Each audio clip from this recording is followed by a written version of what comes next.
Hey guys, we are in the basement and today we're going to do something completely different. Something that we've never done, and that is install a mod on a pinball machine.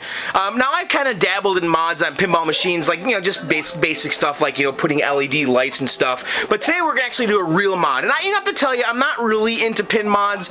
Some of these pin guys, they just kind of go crazy on their pins with the mods. And I've kind of just stayed away. And honestly, the pins I have, there aren't that many mods for them.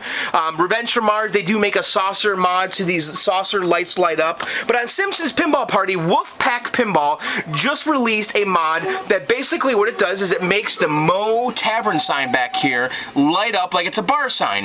And Wolfpack Pinball also did this for the Family Guy, which is also a bar sign coincidentally. And what it is, and here's the mod, I just got this today, it just showed up in the mail. You get right here a little EL sign, and what it is basically just a piece of EL paper, which is electroluminescent paper, I guess it is, and it's mounted to a piece of felt. I have to admit, I kind of thought this was going to be a piece of plastic. It's not.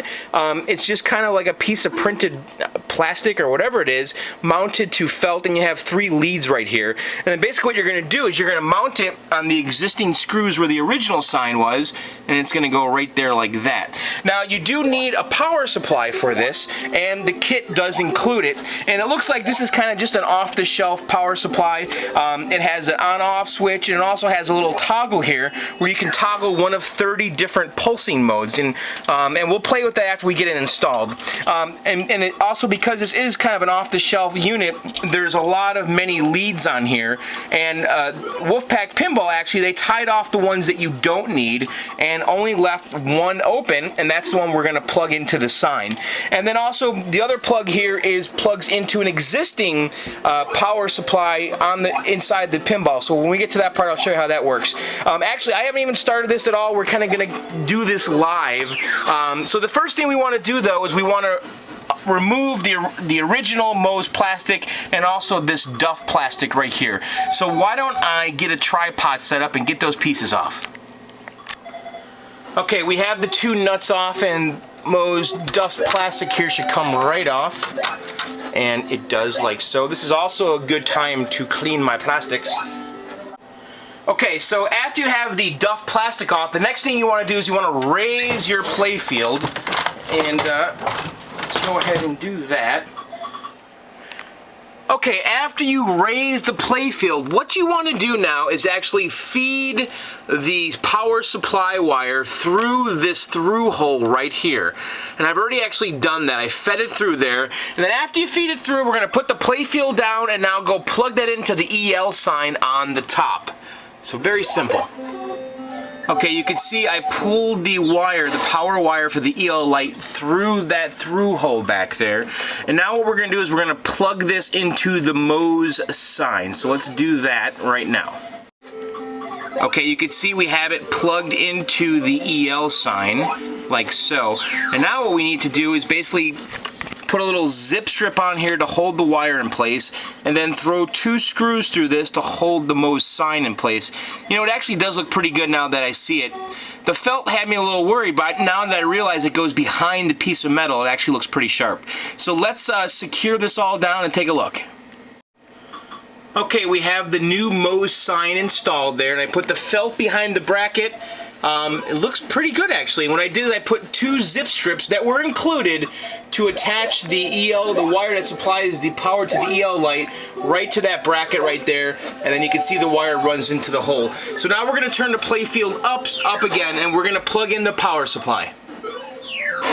Okay, we have the playfield up now. You can see the wires coming through the out hole, the through hole like we had. And then what I did is I put some zip strips on here and just attached a little power supply for this to the harness, which is actually what the instructions say to do. It's actually a shame that this wire wasn't a lot longer. That way you could put these little controls inside the coin door, and you could cycle through the different modes of the sign. But it's right here so that you're gonna have to open the playfield and lift it up to change the different modes. Now the wire then, the power supply wire, is right here, and what we did is we ran it back here, and there's actually an extra auxiliary plug here that is not being used by the machine. How convenient is that? And the kit is designed to use that, and all I have to do now is just plug the plug into here, and now this thing will have power when we turn it on. Of course, doing it with one hand, not so easy.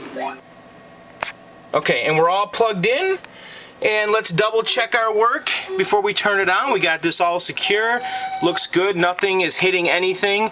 So why don't we lower the play field and let's see what happens. Okay, the play field is down, so this is the moment of truth. Did we do it? Let's turn it on. And we did.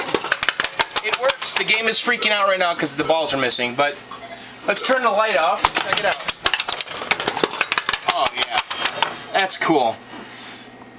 Now the way it glows, because it is like EL paper, you know, you can kind of see it kind of washes out the printing, but it looks really cool. So, oh yeah, that looks really great when the game's on. All right, let's put the plastic back on and check it out. Okay, we got the Duff plastic back on, and my God, that does look pretty damn good. Now, one thing I had to do here is I had to actually bend the bracket that the sign is on because Bart was actually hitting it. Now, mine might have been bent already, and it probably was, so I had to bend it back, otherwise he would not clear the sign. But you know what? Man, that looks really good. What a cool mod. It was $65. You can get it at wolfpackpinball.com.